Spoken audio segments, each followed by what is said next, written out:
Well, it's a pretty day out, as you can see. Today is the Wilmington Cars and Coffee. I think we're going to take the Fairmont, and I just washed the truck. I'm going to drive the truck. My wife's going to drive the Fairmont, and we're going to head to the little Cars and Coffee. Let's see what's going on there. Nothing too crazy today. The old 305 and this girl runs so good, but it has absolutely zero power. I'm ready to change that. This thing's got 185,000 miles on it. The engine runs flawless, doesn't burn or leak anything. It's kind of a shame, but it is what it is. Ready to get this thing sounding as good as it looks.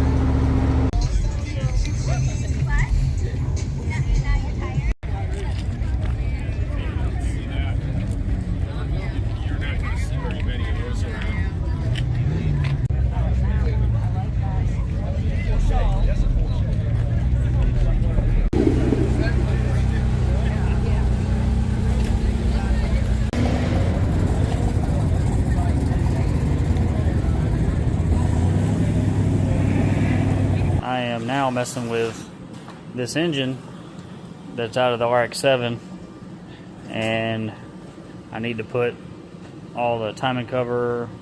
I need to pull the oil pan back off, put the timing cover on it. I got one of these timing covers here with the drains in it. Then I have a SFI balancer because I will never put another LS car, or probably any other car that I'm going to be hot rodding together without a aftermarket SFI balancer, because that's what cost me the RX-7 and almost some injuries to me. But anyways, so I'm gonna work on getting this apart and putting some stuff back together on it. That way I can put it up in this thing eventually. And a side note, if you don't have a shop Roomba, I'm not sure what you're doing with your life. Well, I got my buddy's tractor over here. Finally getting my 4-post delivered to the shop today. I mentioned it in my other video. I'm going to be putting it over here in this area, moving some of that stuff that's over there. We'll just be able to stack 2 cars over here, and should make it a lot better for storage around here.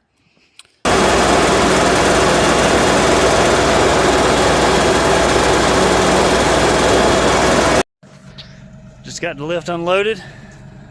Kind of a pain. It was all this tractor could do, but it did it. So there she is. I've got it on some dollies. I can kind of move it out of the way, but we'll get to it one day. Got my lift unpacked, laid out like I think it needs to go. Got all the parts all out. So basically put these in this piece, stand it up, do the same to this, stand it up. And I've got my cherry picker over here hooked up to these runways, and I can lift it up. I'm probably gonna have to move my truck, bring it in here, set it on top of both, and then set the other one on it, and then hook up some cables, hang the motor and hydraulic pump, and fill it with oil and stuff like that.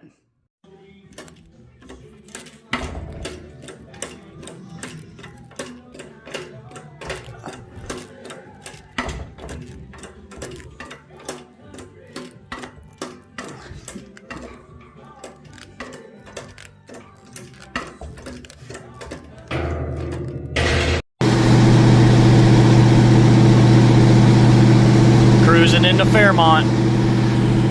There's some turbo noises.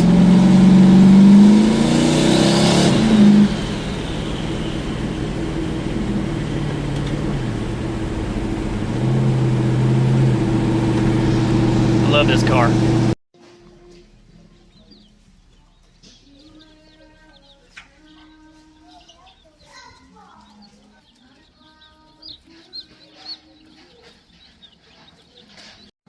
Just wanted to show y'all, me and the wife got the lift together last night.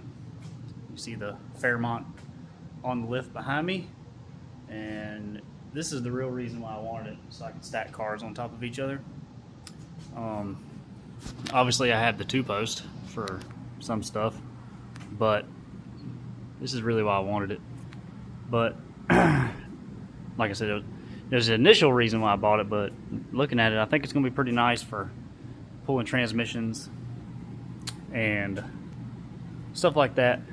This is a Halo, I don't know if I mentioned it before, this is a Halo Pro XL 9,000 pound lift.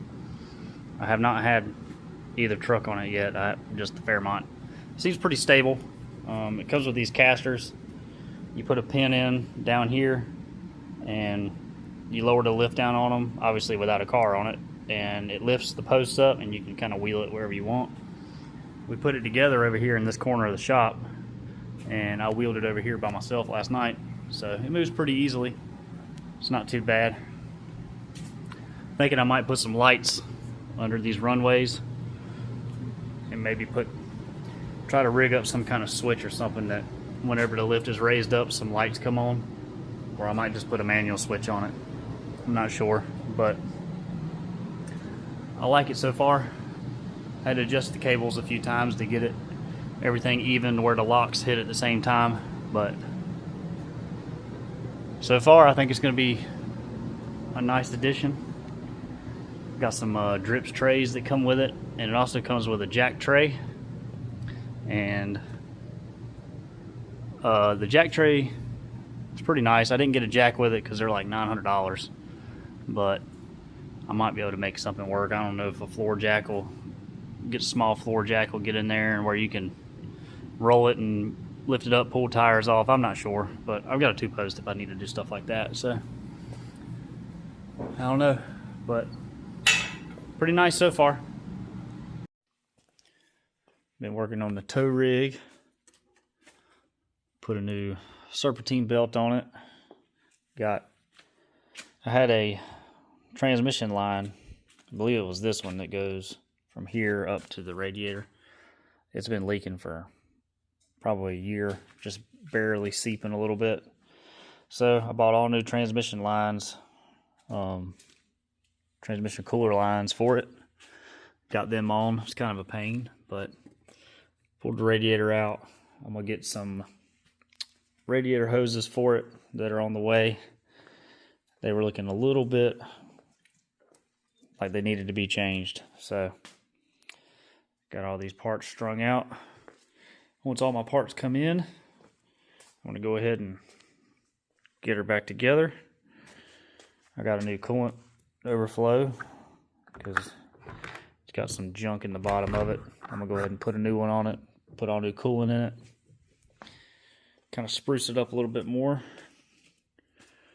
Probably detail under the hood a little bit again, just to make it look a little nicer. But yeah, to get a few things done. All right, Billet. Hey. Surprise. Well, how many motors do we, Ted? Yeah, we do. So here's, that's the old engine from the car, 6 liter. Here's the new 5.3 that's going in the car. I think I mentioned in a previous video I was going to be pulling the motor and stuff out of this thing, but here we are. Got the motor out. Got a few different things that I'm doing to this thing. I got a new turbo. That's an 85 millimeter. I've got an 88 millimeter up there on the shelf. Right there, a 88-103, the one on the left. And it's going to take the place of this. Everything's staying the same as far as the hot side goes. And I've got a 5-inch intercooler core to replace the old 4-inch over there that was on it. I'm going to have to mount it a little lower in order to get it behind the grill and everything. I'm going to have to cut these old mounts off, make some new ones, and I'm going to do some cleaning and painting under here. Here's the old harness. It had a Terminator X on it. This is just a factory harness and some other stuff that was in the car that I've pulled out of this thing, and I have an HCR Innovations harness coming for it, and I also have a Holley Dominator for this thing. So getting quite the upgrades. Hoping to get this thing in the 8s on a foot brake. I was gonna go ahead and upgrade to 4L80E, but I'm not gonna have enough time between now and Streetcar Takeover, which is in a month. So I'm gonna go ahead and skip the transmission stuff. It was working fine, so I'm not gonna mess with it right now. But I'm gonna go ahead and do all this stuff to the car, minus the transmission, and probably run it at Streetcar Takeover if I have it done by then. I think worst case, I may not have it lined out enough to where I feel comfortable running it, but at least have it there, good enough to cruise around at the pre-meet and everything. So yeah, I didn't do a very good job of covering me pulling the motor out, but I'll try to do a little better job of explaining what I'm doing with this part of it and everything. I figured it was kind of boring taking it apart. I usually like to see people building their car, putting it back together, showing different things that they do. So that's what I'm going to be doing. But I know this video was a bunch of randomness that I threw together, but it's just what I've been doing over the few weeks. So I'm going to go ahead and put this thing out. And if you've made it this far, stay tuned for the next videos. I'm going to put this thing in, make some intercooler piping, put a new turbo on this thing, and quite a few other upgrades. So stay tuned.